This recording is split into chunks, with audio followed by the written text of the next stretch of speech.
Hello and welcome to the Travel Nurse and Allied Life podcast and YouTube channel. This is brought to you by TravCon, which of course is the huge conference that's put on once a year in Vegas where over 1,500 travelers come together to get VUs, to learn about the industry, to be celebrated, and also to meet with exhibitors and learn about the cool new stuff going on in the industry. I'm Laura Latimer. I am the host of the segment of this podcast that is about the trends and about the technology of the industry. So we're looking at where is this industry going to? And today I'm very excited. I've got two guests today, and they're both from AMN, and they're going to be talking about a new technology they're developing at AMN for the travelers. It's actually an app. And I'm really looking forward to us talking about this app and what they are up to. So we have Sandra. She is the director of training at Travel Nurse Division and Onward and Nurse Choice. So she kind of rocks in that AMN nurse world. And then we have Mason, who's from the Allied Division, and he is the director of the recruiters. Tell me if I got those right, but they are both super knowledgeable and have been in this industry for a long time and have a lot of amazing things to share. So yeah, hi guys, thanks for joining. Hi, Laura. thank you. Thanks for having us. Absolutely. So so we're going to talk about the Passport app. So big picture, we will just start out so everyone can kind of get a view of it. What is big picture, the main three things that this Passport app is supposed to be helping with right now? And I think I'll kind of kick us off with it, and I'm sure Mason is going to have more to add to it. Mm-hmm. But the main goal is just to really make working with AMN as easy as possible for our clinicians. We really want you to have everything at your fingertips, just like we do in our world today. So to have that kind of self-service feel. But Mason, I know you probably want to add to that as well. Yeah, the app's really designed for travelers to very easily find assignments, book that assignment, and then manage their assignment as they work through their contract with us. So, and one point I'll add is that this app was really made by our travelers for our travelers.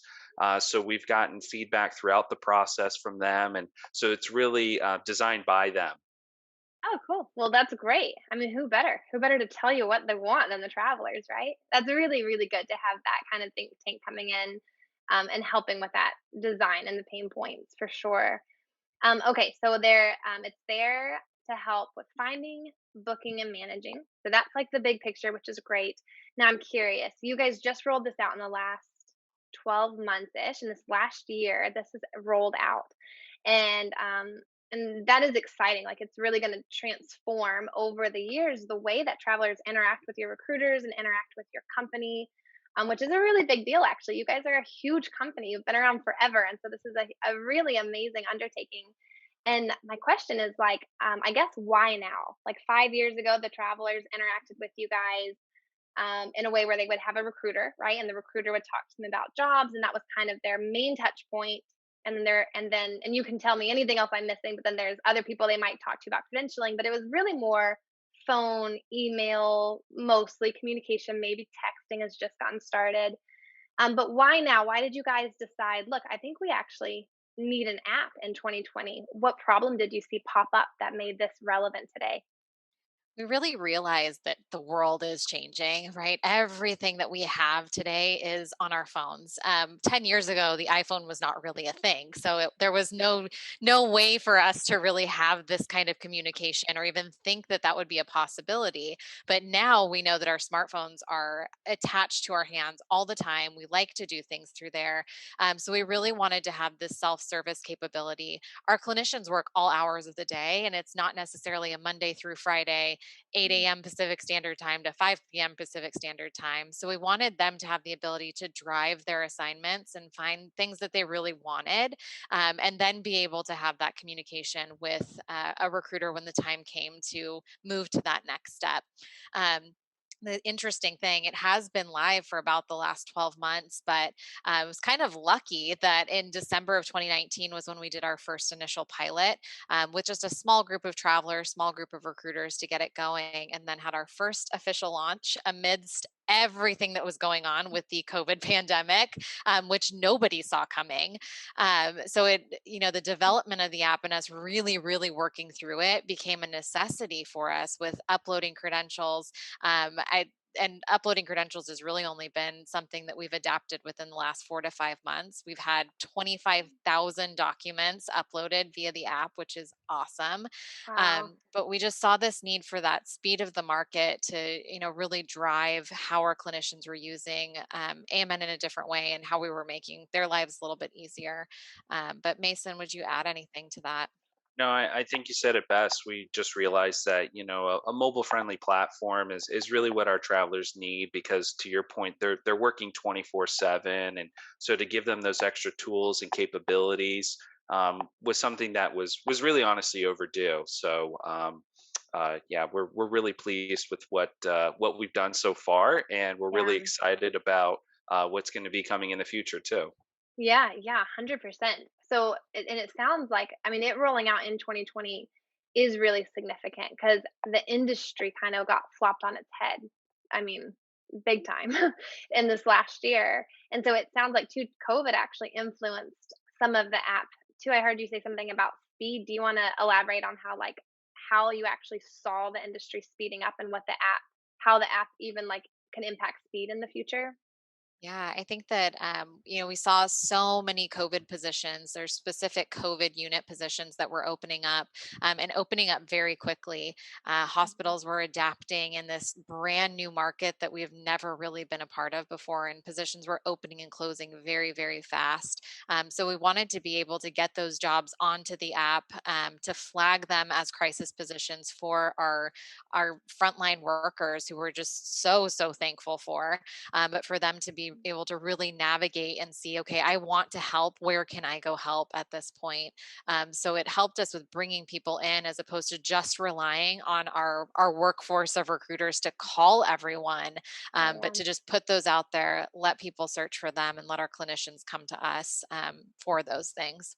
Oh, yeah, that's so cool, and this is just so I understand, this app is actually a different experience for the clinician than if they go on your website, is that right? Are they 2 totally different products? It is and it isn't. Mhm, There's more that mhm. they can do on the app. The website does still have all of our jobs and things. What's really cool about the app is that it starts as kind of that initial conversation with a recruiter without actually having to talk to them. So our clinicians can search for jobs, they can favorite jobs that they're interested in, they can actually send those jobs to their recruiter so that when they have that first conversation, or maybe it's a continued dialogue, they're both on the same page starting off of, hey, here are the things that you sent to me. Tell me a little bit more about why those are the ones we want to go for. And then let's get what we need to submit you for. Yeah, that's huge improvement. I mean, I was a traveler myself for 6 years as a travel OT, and I do it's, like, a lot to, I think, get that time with the recruiter to really listen to, like, every single job possibility that's open, and you might not even have in your head, "Wow, maybe I wanna go travel to somewhere," I know what like, Wyoming, and all of a sudden you're like, "Wait, there's jobs here. Could that be a place?" But to actually sit down with the recruiter and have them tell you every job in the United States, not possible, right? So I think what's cool too is it allows us as travelers to dream too, to like look at what is possible for them out in the United States, and then maybe be like, wait, maybe I would go there. I never even considered it without the recruiter having to be like, let me tell you all 350 job possibilities and see if any of them spark something in your heart. So I think it's fun to kind of dream and browse and see what could be possible in any given time in the market. So I love that for the industry. I wish I had it when I was a traveler. So well done on that. And it sounds like that's what they can expect if they go to the app today. I'm curious because with technology, it's always evolving and improving. The industry started with fax machines, right? So we're always leveling up. Mason, what do you think? Where does the industry, or not the industry, the app headed? What do you think it'll do in 5 years that it can't do today? I think it's really going to be probably our primary vehicle for how clinicians interact with us on a regular basis. And they'll have the capability to really go from start to finish in their travel career with as much or as little human interaction as they need or as they want. And we're very mindful of kind of making sure we have that balance between technology and people, right? Kind of tech and touch. But it Yeah. gives them that capability if they want it and if they want to utilize it. And I think where the app is going, and honestly it's going to solve problems that we haven't even thought of yet, right? It gives us that platform that as things as unpredictable as COVID happen, it gives us that flexibility to kind of adapt on the fly. I think a COVID did so much to the healthcare industry in the sense of technology kind of forcing them to kind of adapt, right? You look at like telemedicine, and it accelerated that adoption exponentially. And so we just don't know kind of what's coming down in the next couple of years, where we may need to do another kind of adaptation like that, or utilize technology in another way that maybe we haven't really thought of, and the app gives us that platform. Mhm. So much more flexibility, it sounds like, which is great. If the industry is speeding up and it's changing and evolving, it's great for you guys to have a place to communicate better to us travelers and communicate to your clients as well. It's great. Awesome. Okay, so let's talk about how the travelers are receiving this. So there's travelers who might be loving the new tech. There's travelers that might be nervous. As with change, sometimes it's hard to get people to adapt. Are you guys seeing any kind of feedback or early friction or early excitement from the travelers that are using it in these first few months? Which, based on 25,000 different documents uploaded, it sounds like a few travelers are using it at least. As much as we would like to, and I'm sure I speak for Mason too, like to say that we have absolutely no problems and the app is perfect and everybody loves it. We definitely have challenges with getting downloads up. Just talking to travelers about it, who knew that you had to do so much work to get people to even know that you have an app. I figured we'd just throw it on there and everybody would want to download it because it is so cool that you have that ability to just do so much of what you've been asking for at the at your fingertips. But definitely some challenges. I think one of the ones that I'll talk to, and Mason, I'm sure, has additional ones, is just that speed of the market and being able to put positions onto the app and then immediately take them down as soon as they're filled. Just kind of an example, we recently had a big vaccine project that had a few hundred positions open, threw it on the app, and within 24 hours all the positions were filled, were gone, and then 24 hours later they were still sitting on the app showing as open positions. Just because we can't really at this moment, can't do real time the positions open, positions closed, so there is a delay and a lag, which causes a little bit of friction for our travelers. Of course, for a recruiter it is frustrating to have someone really excited about a vaccine position and then not have the ability to really submit them for it. Yeah, So yeah, that makes so definitely. much Yeah, sense. Yeah, yeah, Mason, what do you think?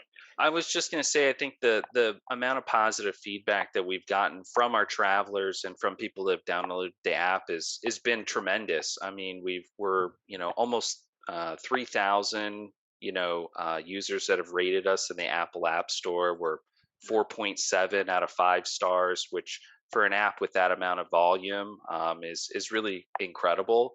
So Mm, the feedback that we've gotten, not just in the App Store but through our surveys, we've gotten about 5 or 6 thousand survey results from travelers, and they've been really overwhelmingly positive.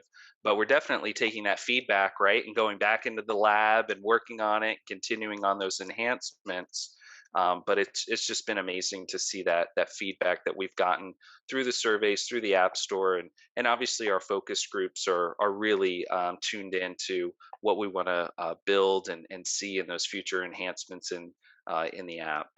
yeah. Yeah, and it's such a I mean, every technology, especially in its first year, it can be, like, nerve-wracking probably as a company because you know you're putting it out there when it's not in its final stage. Because for one, it never will be, but for two, you sometimes have to put it out there to get feedback to make it better, and so I think it is speaks very highly that you guys are on the right track of hitting a real need and desire. So even if there's little bugs here and there and stuff, the travelers are still like, I'm still happy for it. It's still better. It still gives me this sense of control. So awesome. Awesome for one, you're listening to travelers. Awesome for two, they're enjoying it mostly. You know, that's great. So I'm curious. You guys say one of the bigger problems, which makes total sense to me, is how fast the jobs open and close, and then keeping them more accurate or real time in the app. So just curious, how many jobs do you guys have at any given time in the app? I would say currently, right now, we're right around 10,000 jobs, and that's of course kind of changing on a daily basis. But who knows? We may even get another big project or sign a new client, and that could change overnight. Wow, 10,000 jobs is a lot of jobs. Yep. And then this might be different for specialties, nursing, allied. So I want both of you guys to answer this. But what do you think today is the average amount of time a job will open and then close? And I'll say average and I'll explain it to all the listeners too. Average means not crisis. These vaccine ones got swept up really fast. So there's jobs that just open, close in hours, literally. But let's just say it's an average job with an average bill rate. How long are they typically open to close, do you see? And Sandra, you can go first. Perfect. Yeah. Mhm, So I think there's a lot of things that go into it. Of course, you talked about mhm, vaccine positions. On average, and Mason's probably going to be about the same. It's usually a few days, 3 or 4 days, that a position will open and close, with an average bill rate, kind of just average job across the board. But where that's different for nursing is we know that over the last year, certain specialties like OR and PACU have really not had a lot of travel positions available. So some of those might go in 24 hours, because there's a huge population of OR, PACU nurses, surge techs, that want travel positions that really haven't had the opportunity. And as we start coming out of pandemic mode, elective surgeries and things are starting to pick back up. Those jobs will go really quick. So we could mhm, at any point have a position open in 1 hour and then have 10 to 15 submissions on it within the next few. So definitely varies, but it's mhm. fast either way, less than a week.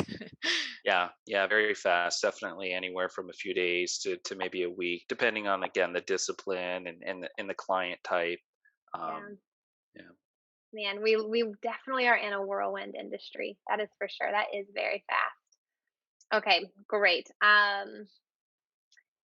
I want to talk about something that I think is really relevant in apps like this, where the travelers now are getting a sense of more control, a more freedom to browse as they want, which is great.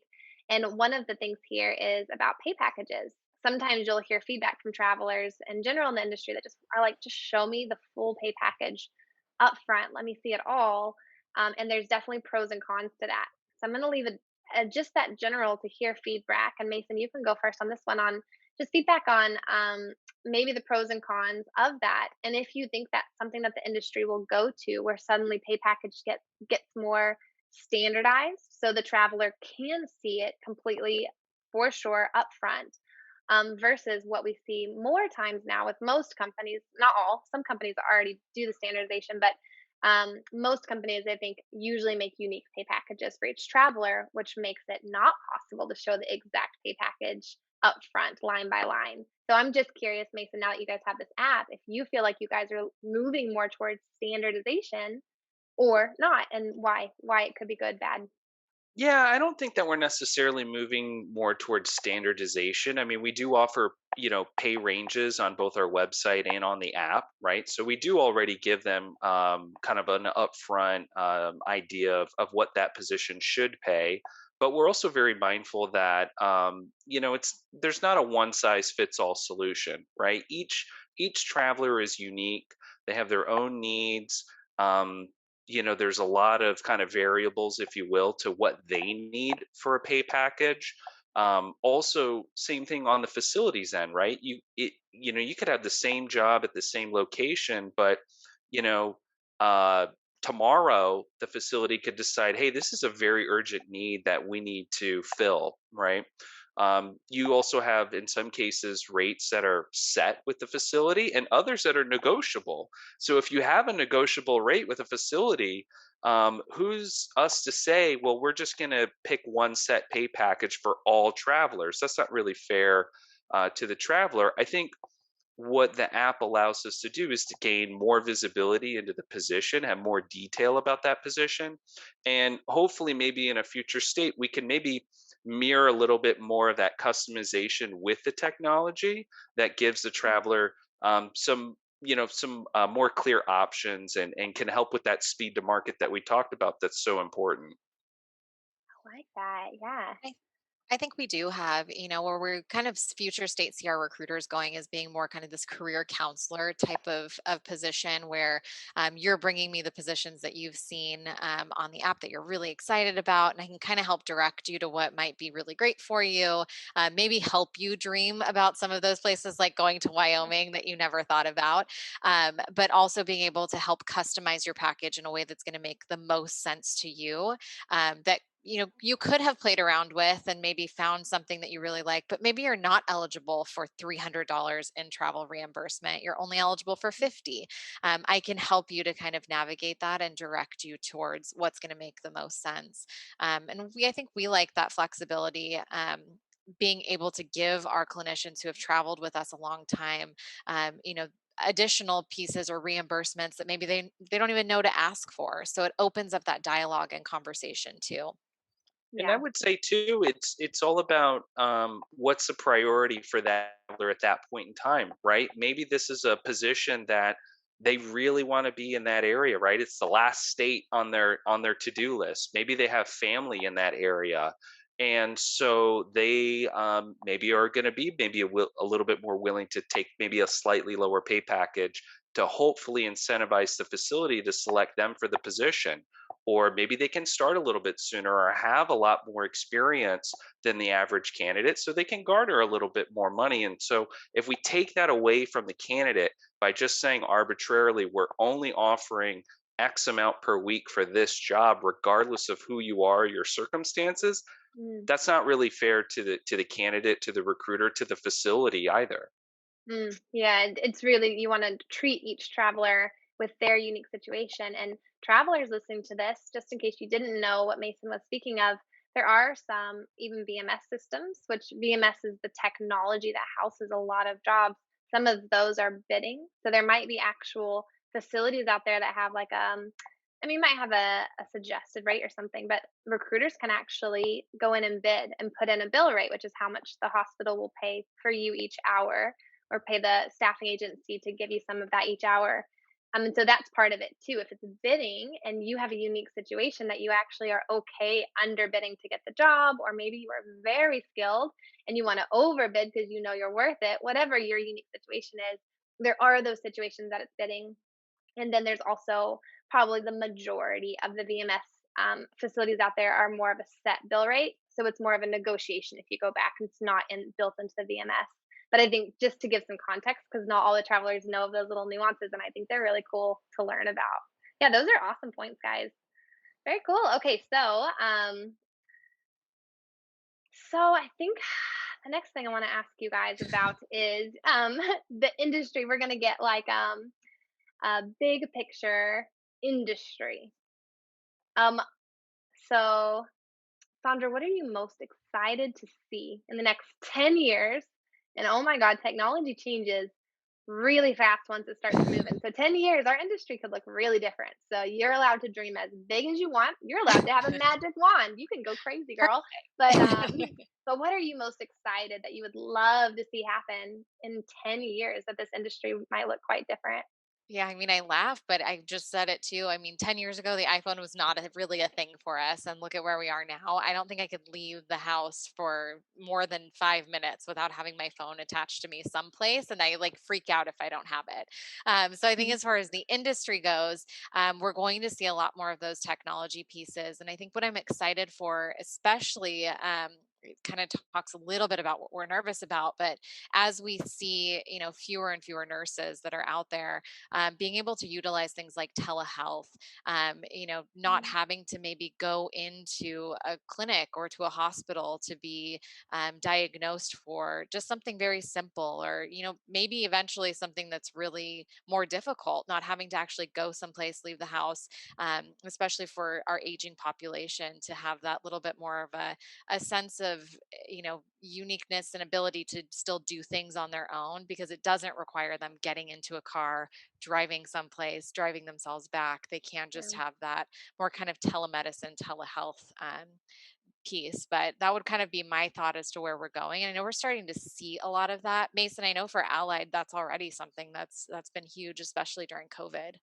Yeah, I mean, kind of alluded to it earlier, but just that technology evolution and adaptation and the adoption, right? Look at our schools business, and a lot of school Mm. districts were kind of hesitant to use teletherapy, for their students, and that COVID just kind of forced that upon them. And so we have a product called Televate that we were actually able to integrate with our Stratus language translation company. So now it's AMN Language Services. So now not only are we able to treat students that otherwise wouldn't have access to, say, a speech language pathologist. Now we can also treat students where English is a second language to them, combining the two technologies together. And so I look at what we did in just an extremely short amount of time with that service. And so now you start to think, well, what else could we do in 5 years and 10 years? And something like the app giving us more of a platform. It's just going to be incredible. You talked Yeah. about fax machines, Laura. I remember it wasn't 10 years ago, but I was there when you had to fax in your resume and your candidate profile, and that's how we had to send it to the client. Oh And my so it's God. amazing where we've come. It's incredible where we are, and it's going to be very exciting to see where we go.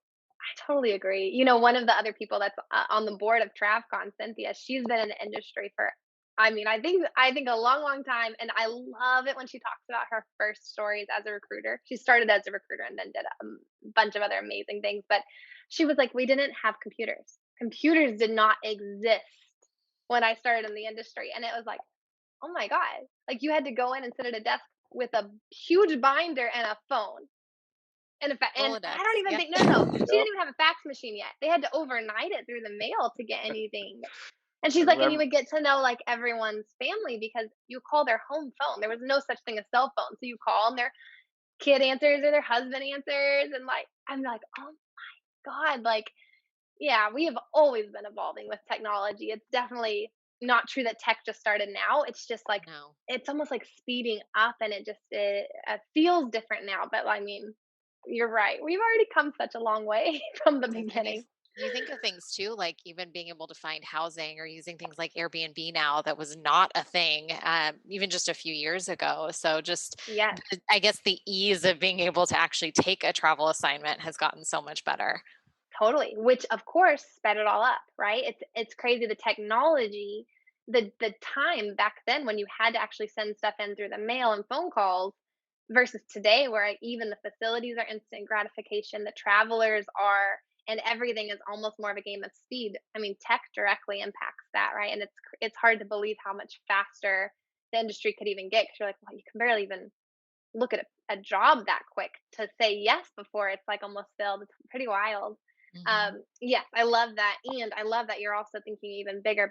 Like COVID, um, for all of the things, the craziness it gave us, the heartache it gave us. It is amazing what humans do in crisis. And you're right, we saw like insurance companies evolve a bit with their telemedicine. Policies or whatever, what they would reimburse. The schools suddenly had to adapt. A ton of different places had to adapt. And then what, a million companies went remote. Hmm. Everyone did, right? And so then we all had to adapt, and Zoom stock prices got to go way up. But it's amazing what humans do under crisis. And it does go to show like we could do so much when we put our mind to it. It's really inspiring, I think, what has transformed in a short amount of time. Our minds have opened, I think, a bit to a different way of doing things. So there is a rant. Sorry about that. And now we're going to pivot a little bit, guys. Dun dun dun. I also want to know if there's something you guys are most nervous about. You guys are such an amazing, big company in this industry. You get to see a lot of insights from different things. And so I'm super curious what you're nervous about in the next 10 years that you don't want to see happen or you're worried might happen also.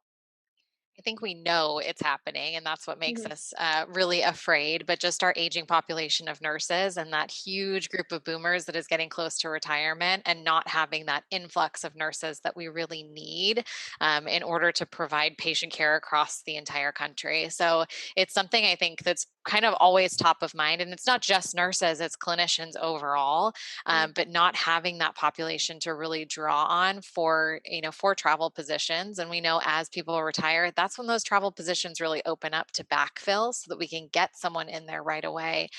So I think those are some of the things that, I kind of get nervous about, is how is our industry going to adapt to maybe not quite having as many nurses or clinicians across Mm. the board as we need.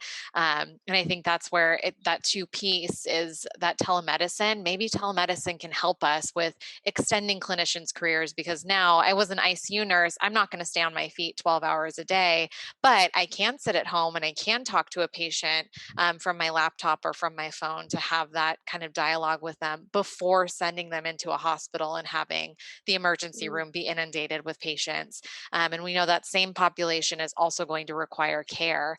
So hopefully we can kind of address that with these changes that we've seen during COVID, of more of this telehealth type of environment, and being able to look at things differently, and hopefully getting more nurses and clinicians overall through the door.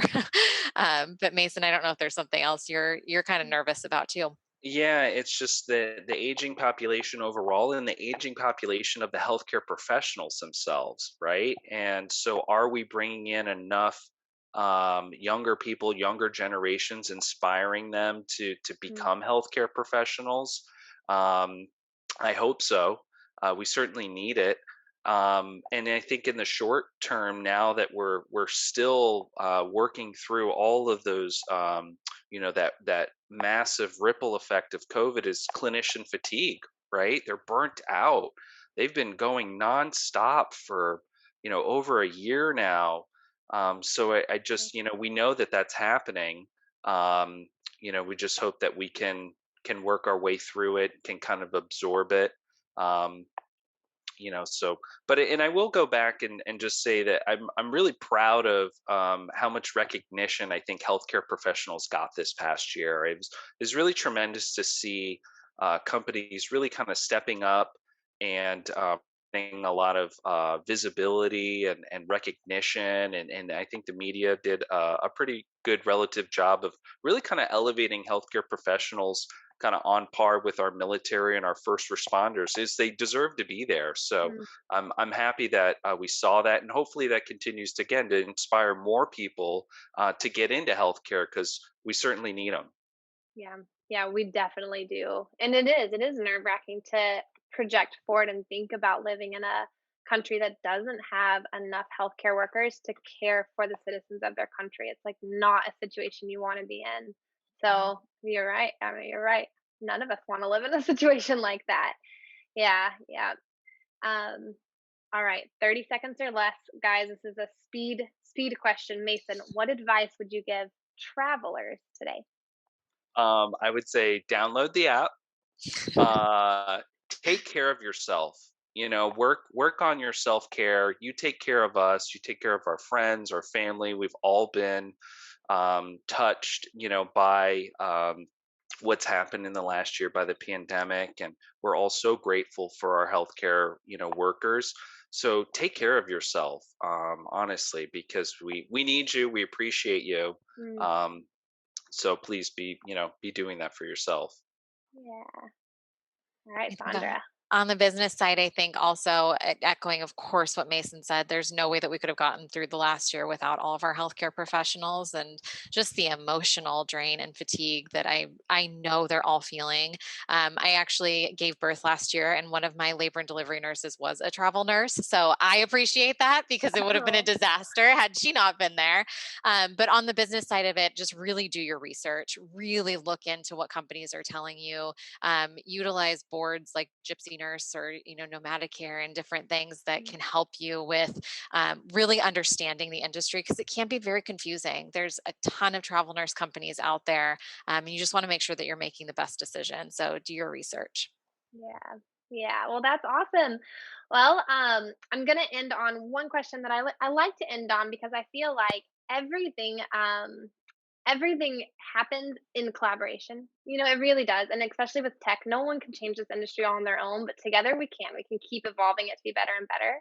So I always love to highlight someone who's doing something great, which is AMN and the Passport app. But I also like you guys to spread some kindness and say, look, this other person over here, they're also doing cool stuff to innovate the industry and just give a shout out to someone else.